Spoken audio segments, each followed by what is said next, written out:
பொள்ளாச்சி அருகே உள்ள பிரதான சாலை ஓரத்தில் இருந்த மரங்கள் அனுமதியின்றி வெட்டி சாய்ப்பு நடவடிக்கைக்கு தயங்கும் அதிகாரிகள்.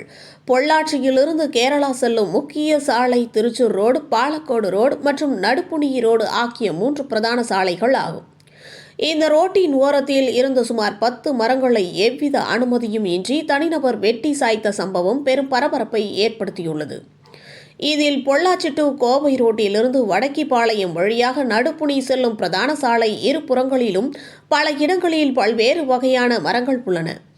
இதனைத் தொடர்ந்து பொன்னாபுரம் செல்லும் சாலைக்கு முன்பாக உள்ள பெட்ரோல் பங்கை ஒட்டிய பகுதியில் நெடுஞ்சாலைத்துறைக்கு சொந்தமான சாலையோரம் இருந்த 10ற்கும் மேற்பட்ட வேப்ப மரங்கள் வெட்டி சாய்க்கப்பட்டன.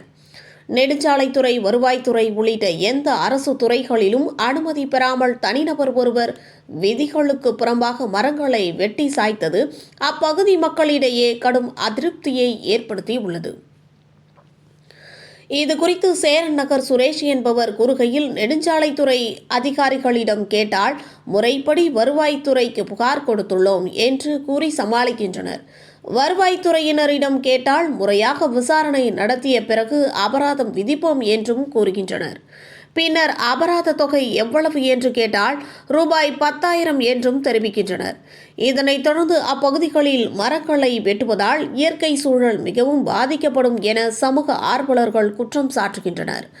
மனித உறுதி ETV செய்திகளுக்காக பொள்ளாச்சி செய்தியாளர் முத்துக்குமார். என் பேர் சுரேஷ்குமார். நான் இந்த வடக்குவாலை ரோட்டில் அடிக்கடி காலையில் நேரம் வாக்கிங் வந்துட்டுருப்பேன். இன்றைக்கி வாக்கிங் வரும்போது பார்க்குறேன், இந்த இடத்துல ஹைவேஸுக்கு சொந்தமான கிட்டத்தட்ட 10 மரத்துக்கு மேலே வெட்டியிருக்கிறாங்க. எந்த தைரியத்தில் வெட்டுறாங்கன்னு தெரியல, யார் அனுமதி கொடுக்குறாங்கன்னு தெரியல.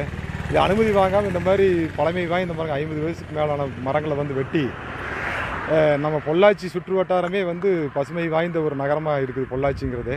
அந்த இடத்துல இது தொடர்ந்து இதே மாதிரி மரங்களை வெட்டி எந்த அனுமதியும் ஹைவேஸ்லையும் வாங்குறதில்ல.